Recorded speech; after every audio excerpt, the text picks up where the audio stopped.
Hey guys, welcome again to Gearfacts. This time I'm looking at the Boss SP-505 Groove Sampling Workstation. This is a very nifty sampler with some pretty good tricks which I'm going to show you. It comes preloaded with a whole bunch of stock standard kind of samples.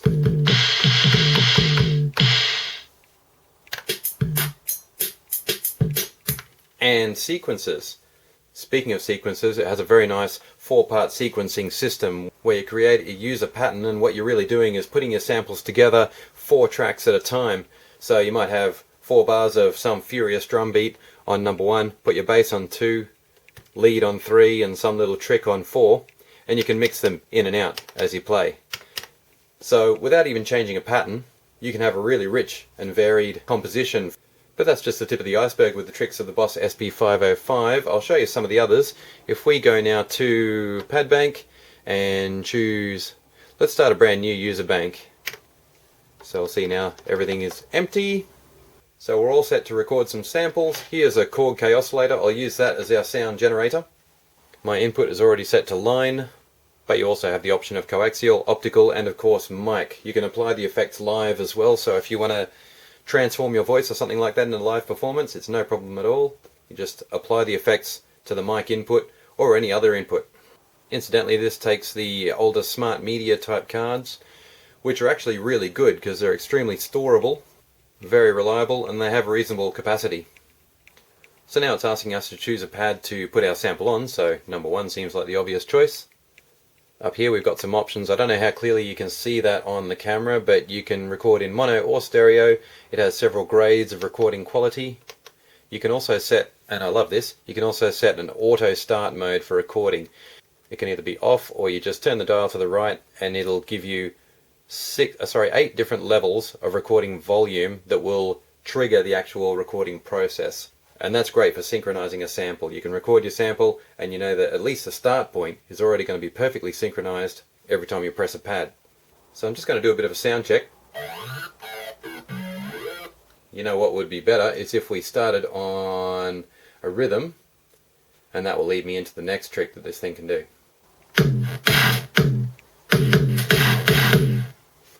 Okay, that sounds like the beginnings of a good rhythm, so let's record that. We press the sampling button again and it says awaiting trigger, so that's our threshold that we have to pass in volume to automatically start that recording.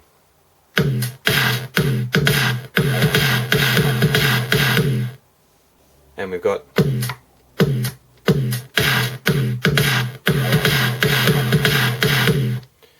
so our basic sample is down. Let's press wave edit and have a look at some parameters for this sample. The first thing you can do is change its level. You can pan left and right on the next option there. And next is pad play. This will enable you to trigger the sample like this, so it just stays on until I switch it off. Or you can have it as a gate, and it'll only stay on as long as I'm holding the trigger down. Drum, you press it once and it'll play once right through, but I won't do that now because it's a fairly long sample. You get the idea. I'll leave it on gate because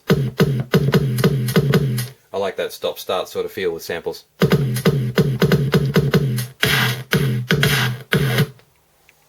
Further down we've got loop mode, so if you just want the sample to play over and over again, you switch that on. We're going to leave it off this time.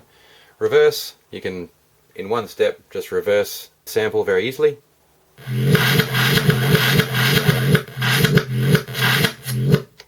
In this case we'll leave it going forward, so reverse is off. And then you have some more options for synchronizing the tempo of that sample to the overall song, but I won't talk about that just now. We'll exit that and it'll save all of those parameters that we've changed. Now this is my favorite trick of this machine. You can press the chop button. This will break apart a sample that has punchy stop starts in it, like the one you just heard, into anything up to 10 different parts. So it will choose the peaks and the troughs and divide it separately, then assign each of those little separations to one of the keys. You just press execute. This is a fairly complex operation, so it'll do a bit of a think now.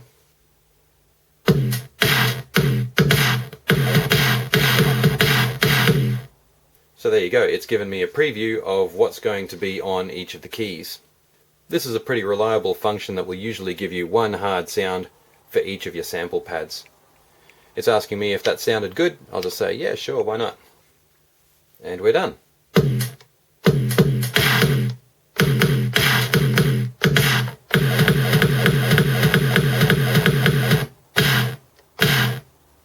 so some of those sounds were quite similar to each other because they appeared more than once in the original sample, but we have 2 or 3 really good ones there.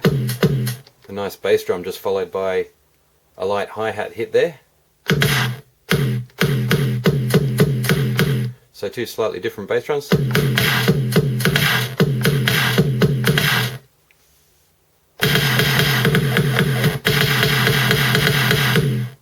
Alright, so that's a moderately good example of what that function does.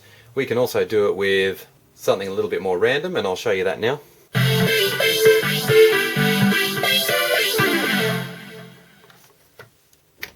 Okay, and let's do the same thing again. Chop, and then execute.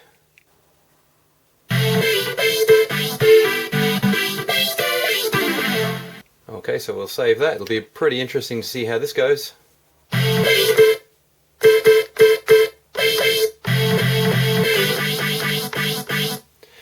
So how good would some of those be as little incidentals in your composition?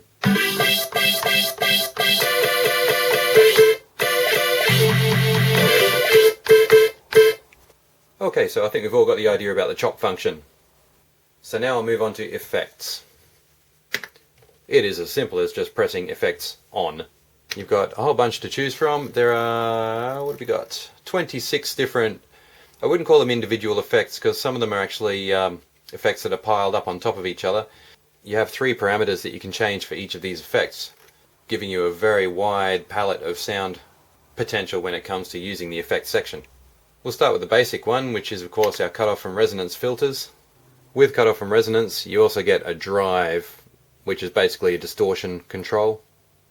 And before you start, there is one last thing you've got to do. You've got to actually assign the effects. You can assign them to individual pads so that you can fire away on some and nothing will happen, and others will go straight into the effect chain. And that's another thing that keeps your performance dynamic and versatile, which is something the SP-505 is really good at. I'll just switch it to all on. All the keys go dark, and that means they're all going to be affected. I don't have to save that or anything. I just exit out of that one. So we'll start with the drive at 0.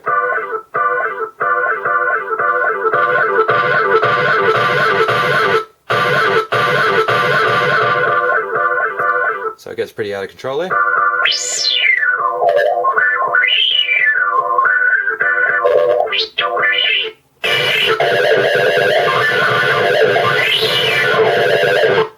So pretty wild sounds there. Let's choose a different effect. Pitch shifter.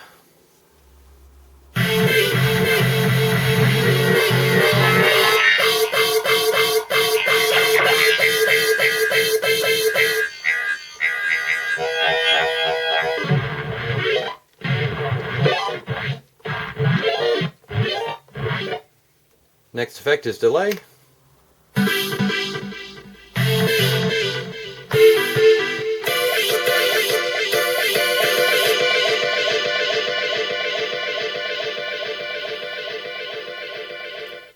It's worth noting too that you can resample any of these sounds with the effect on top of it.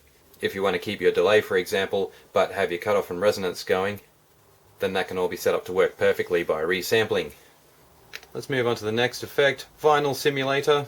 Reverb, I think we've all seen heaps of reverb in our time. Tape echo, another form of delay. Chorus can go pretty thick, so we'll have a bit of a listen to that. It's a nice way to fatten up sounds. Not a really great example there because it was already a very fat sound. The next effect is flanger.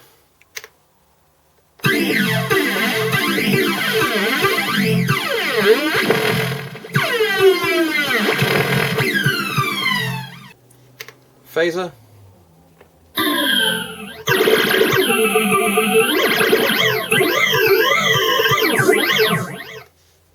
Tremolo and pan, pretty self-explanatory. Distortion, that's a dedicated distortion. We've already heard a bit of distortion, so we won't go into that. Overdrive, a little bit more slicey and cutting, but not as fierce as distortion. And then of course you got fuzz, which will give you some pretty dramatic distorted changes.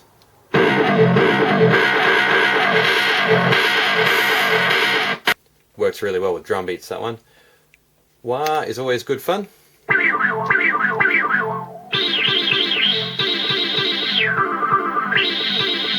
Works great with beats too.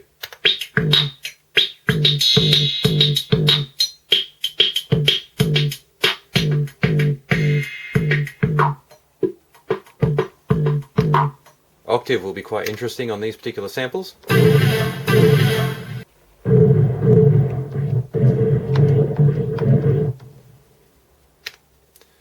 Next up we've got compression, which will just harden up your beats a little bit. Equalizer, we all know what equalizer is. Lo-fi processor, which will make your recordings a bit more old school and grainy. Noise generator, just adds a bit of... Actually, we'll have a bit of a listen to that.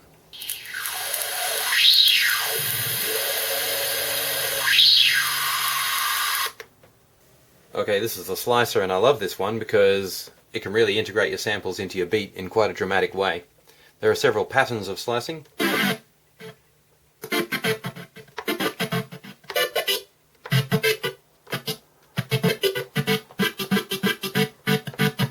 And we've got 16 different patterns that will put a sequenced series of slices through your sample.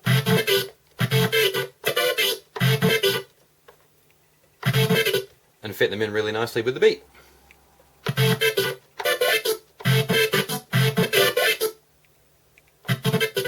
Let's try that.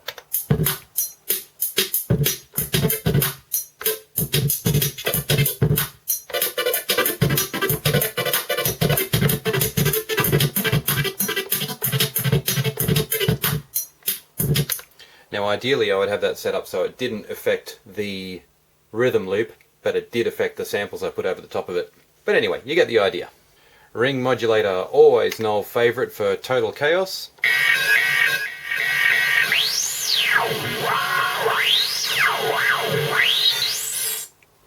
Yeah.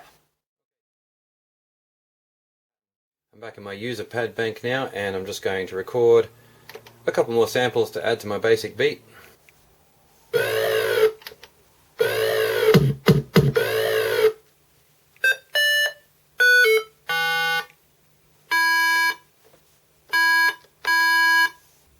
Okay, so we've got 3 very basic sounds. Maybe I'll add a snare drum there as well.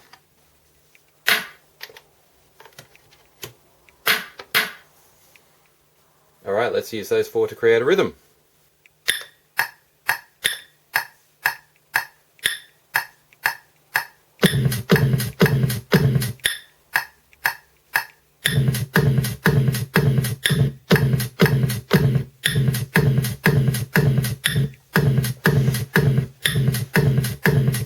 As you can hear, a few of those are a little bit wrong, so what we do is we keep on playing, but this time we hold down delete and that key to fix up those pads that were wrong.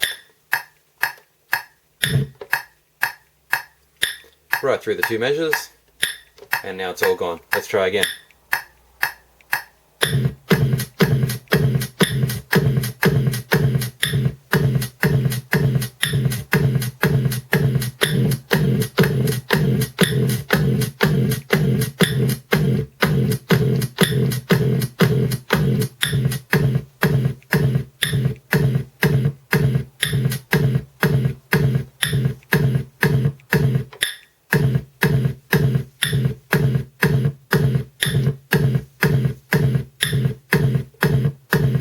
Okay, it takes a bit of practice to get it right.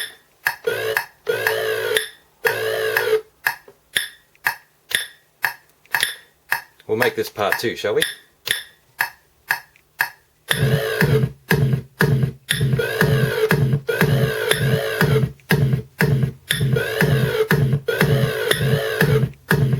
Another mistake.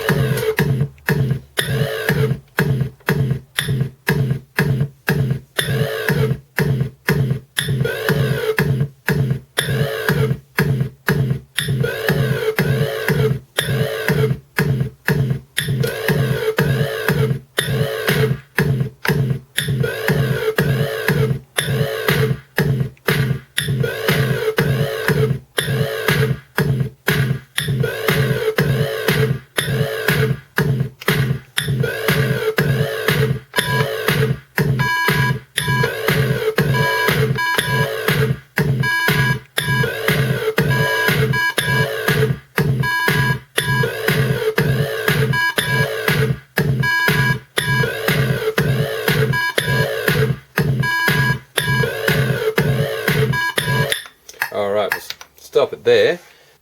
Organise our effects.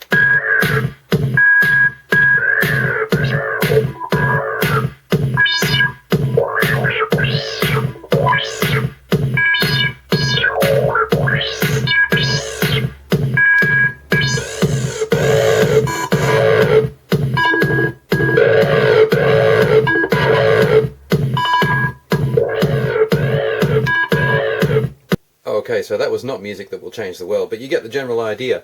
4 parts, each doing their own thing, mixed in and out, each one being able to, or I should say each pad, being able to be either assigned or not assigned to the effects, coupled with a brilliant chop feature which will enable you to change any kind of complex sample into something that's neatly divided into individual hits.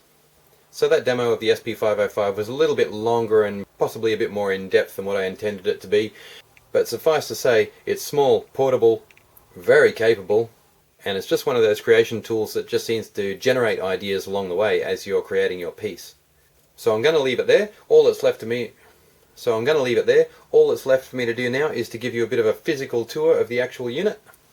On the front here you can see the smart media card slot, and there you go, all our connectors. Microphone in there, lines in and out, stereo there, headphones, coaxial, optical, there's a lock there, so you can use a Kensington high tensile wire to keep that where it's supposed to be, MIDI in and out, on, off, and your power there. So considering what this machine can do, that is a very simple setup, and I think there's something for everyone here who is interested in sampling, whether you're really new to it or you're serious about putting together a major composition. It's the kind of device where you buy it and you end up keeping it for many years. So that's it for the Boss SP-505. I hope that demo was helpful to you guys in some way. If it was, please hit that like button, or even better still, hit that subscribe button, and feel free to leave me a comment below because I'm always happy to talk about this kind of gear, and we'll see you next time on Gearfacts.